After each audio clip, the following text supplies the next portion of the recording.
Hello everyone. Now today we shall be starting off with the pyramids of ecosystem.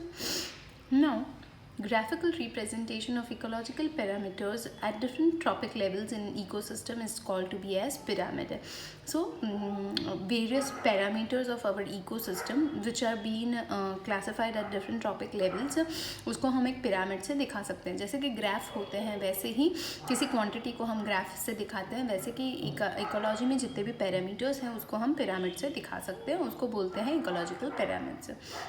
This parameters are number, that is कितने organism हैं, कितना biomass है, कितनी energy है at different tropic levels, can be shown with the help of the pyramids, that is pyramid of number, pyramid of biomass and pyramid of energy. Now, first of all, pyramid was formed by Charles Elton. So we called it Eltonian pyramids. इसे Eltonian pyramids भी कहा जाता है. In pyramid, basal, mid and top tiers show the parameter value of producers, herbivores and carnivores in a given ecosystem. These pyramids are of three types. The very first one, the pyramid of number. So when we talk about the pyramid of number, it is a type of pyramid. The number of individual organisms in various trophic level is shown. Find the number of organisms. These pyramids are mostly upright. These are which kind? Upright kind of. The pyramid of number is basically mostly upright because the number of producers, that is the trophic level 1, is obviously going to be maximum in number. Then the number of herbivores and then the number of carnivores decreases as we move from the base towards the apex, towards the top or at successive trophic level. At each trophic level the organism decreases. So समझ लो grassland ecosystem में उसमें सबसे ज़्यादा कौन दिखेंगे? तो grass होगी. उसमें फीड करने वाले रैबिट्स कम होंगे, उस पर रैबिट पे फीड करने वाले फॉक्स उनसे भी कम होंगे और लायंस जो हैं उनसे भी कम होंगे. तो this is an upright pyramid, सीधा जो पिरामिड है वो, जिसमें आप देख सकते हैं the biomass of number, the highest number of organism is at the basic level, at the basal level, that is the producers. Now moving ahead and talking about the aquatic ecosystem, उसमें भी ऐसा ही होता है. When we talk about aquatic ecosystem, the phytoplanktons, the producers at the first trophic level, are maximum in number. Then we have the zooplanktons at the second trophic level, then the third trophic level and the fourth trophic level. So the organism, the larger fish are comparatively less in number than that of the smaller fishes. So this is very easily evident when you see a particular ecosystem. So the pyramid of number is basically upright. But in tree ecosystem, but जब tree ecosystem की बात करेंगे तो pyramid of number is inverted. जैसे कि पूरे उस जगह पे ट्रीज ही हैं समझ लो, तो उसका इन्वर्टेड होगा. ये है ट्री इकोसिस्टम जिसमें ट्रीज कम होते हैं. क्यों? बिकॉज भले ट्रीज कम है बट उसका बायोमास जो होता है बहुत ज़्यादा होता है. इसीलिए जो नेक्स्ट लेवल ऑफ ऑर्गेनिजम्स हैं, प्रोड्यूसर्स कम होते हैं, इनमें प्रोड्यूसर्स ज़्यादा होते हैं, फिर कंज्यूमर्स कम होते जाते हैं. इसमें ट्री इकोसिस्टम में प्रोड्यूसर भले ही कम है बट उस पर सर्वाइव करने वाले बर्ड्स ज़्यादा हैं और बर्ड्स पे सर्वाइव करने वाले पैरासाइट ज़्यादा हैं. फाइन, तो that is inverted pyramid. Yes, so this is called parasitic ecosystem because birds depend on the tree and parasites depend on the birds. Therefore, with increase in the number of trophic levels, the number of organism increases sequentially. जैसे ही trophic level बढ़ता है T1 से T2, T2 से लेके T3, वैसे ही organisms बढ़ेंगे. Fine, एक particular ecosystem की जब हम इस ट्री इकोसिस्टम की बात करते हैं तब कि भाई एक ही ट्री है समझ लो, उस ट्री पे रहने वाले बर्ड्स समझ लो 100 बर्ड्स हैं और उस 100 बर्ड्स पे फीड करने वाले पैरासाइट समझ लो 500 हैं. फाइन, तो वही चीज़ है कि ये हो गया इन्वर्टेड पिरामिड ऑफ नंबर. तो बेसिकली होता है अपराइट, बट कभी कभी सिचुएशन में जैसे कि ट्री है, एक पर्टिकुलर ट्री इकोसिस्टम है, तो उसमें हो जाएगा inverted. Pyramid of number shows biotic potential of an ecosystem. ये जो पिरामिड ऑफ नंबर होता है वो हमें बताता है पोटेंशियल ऑफ एन इकोसिस्टम, कितने लिविंग ऑर्गेनिजम्स उसमें हैं. बायोटिक पोटेंशियल मतलब में, बायोटिक मतलब में लिविंग ऑर्गेनिजम्स कितने हैं. Maximum number of producers are present in aquatic ecosystem. सबसे ज़्यादा जो प्रोड्यूसर होता है वो टेरेस्ट्रियल से भी ज़्यादा इकोसिस्टम, एक्वेटिक इकोसिस्टम में होते हैं. The number of organism at any tropic level depends upon the availability of organisms which are used as food on the lower level. So availability of the food is a major factor. Fine, so basically कितने organism होंगे किसी भी trophic level पे वो depend करता है on the availability of the food which is available in the previous level. Fine, अगर समझ लो ग्रास बहुत ही ज़्यादा कम है तो रैबिट्स नहीं बच पाएंगे, रैबिट्स नहीं होंगे तो लायन, फॉक्स नहीं बच पाएगा, फॉक्स नहीं होंगे तो लायन नहीं होंगे। तो जितना ज़्यादा प्रोड्यूसर लेवल पे खाना होगा, जितना ज़्यादा नीचे के लेवल पे खाना होगा, उतने ही ऑर्गेनिज्म उधर सर्वाइव कर पाएंगे। Fine, the next is the pyramid of biomass.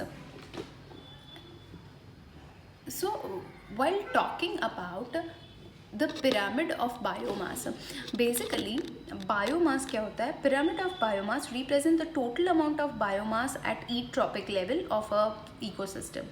Mostly this pyramid are also upright, erect ही होते हैं। Tree ecosystem example, tree ecosystem है, फॉरेस्ट इकोसिस्टम है वगैरह। तो ये बायोमास की बात कर रहे हैं, the total amount of biomass, the amount of weight, समझ लो। तो जैसे कि आप टोटल एक ट्री है उसका टोटल ड्राई मास जो कैलकुलेट करते हैं, वाटर के बाद जो ड्राई मास कैलकुलेट करते हैं उसे बायोमास बोलते हैं।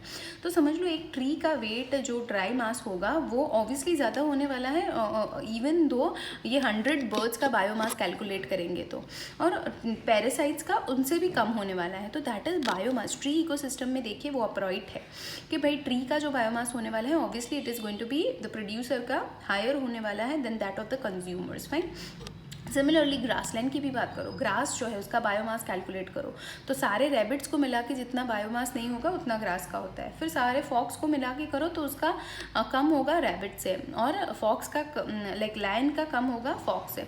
तो that is why this is upright, it is moving ahead. The biomass of the producers is compared is always more, तभी तो ऊपर वाले ऑर्गेनिज्म इन पे सर्वाइव कर पाएंगे। आपके पास खाना है ही नहीं, आपके जितना ही है तो आप दूसरों को कैसे दोगे? तो वही चीज़ है, अगर आपके पास अच्छा खाना है, आपके पास ज़्यादा खाना है तभी आप दूसरों में बांट सकते हो ना। तो obviously the biomass of the that is the total content of your body, जिसमें से वो खाना एक्सट्रैक्ट करते हैं।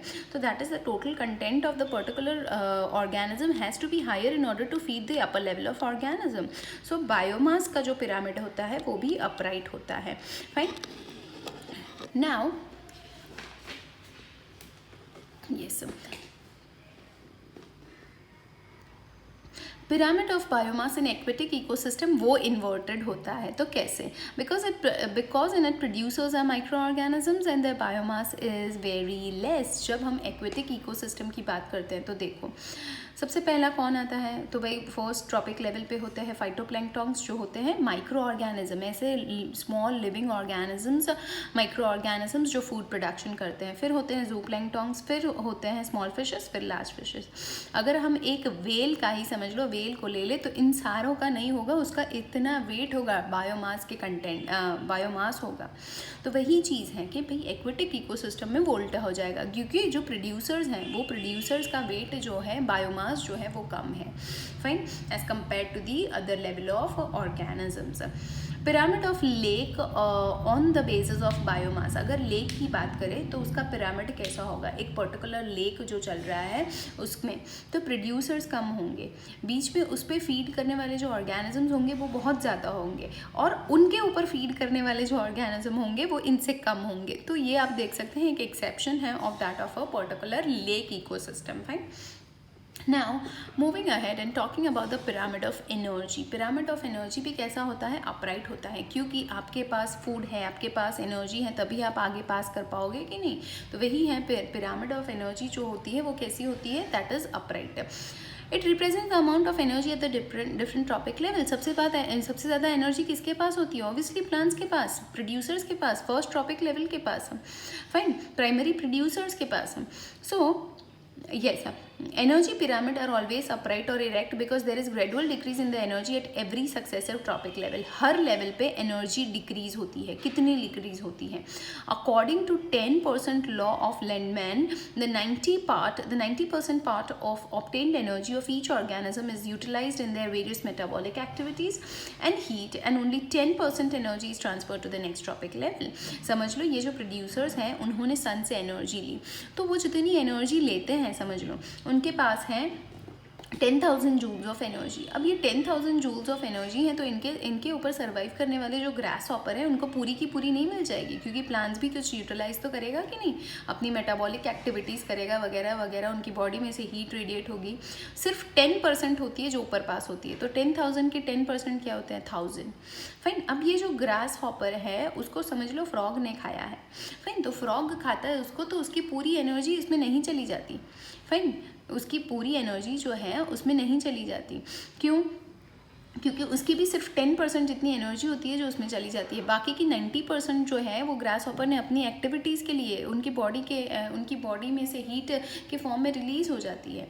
तो at every level only 10% of the energy is been passed, and this is a very good example. That is 10,000 joules हैं, तो 1000 joules, 100 joules and last में बचेगा 10 joules. Fine. So that's what that is been said. So 90% energy is lost at each topic level, therefore the top consumers like lion etcetera ecologically weakest but physically they are strong.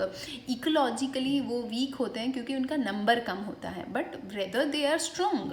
Fine. Rather they are strong but they are ecologically because उनका numbers कम होता है। Rather they derive 10% of the energy from the like external like the previous level of the organism, and this law is termed to be as 10% law of Lehman.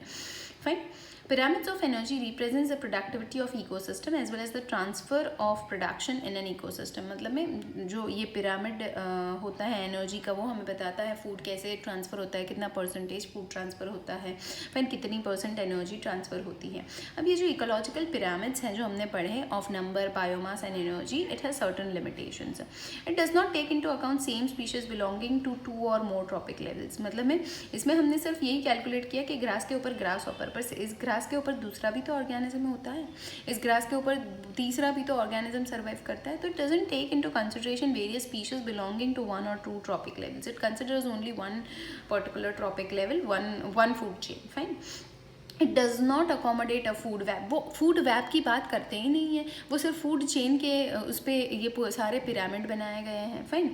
Saprophytes are not given any place in the pyramids. जो saprophytes होते हैं which are a very integral part of our ecosystem, very important part of our ecosystem, are not given any place in this pyramids. Fine. So this is all related to the pyramids that you need to remember. We in the next class shall start about the productivity topic, a very important one. This is all for today. Thank you.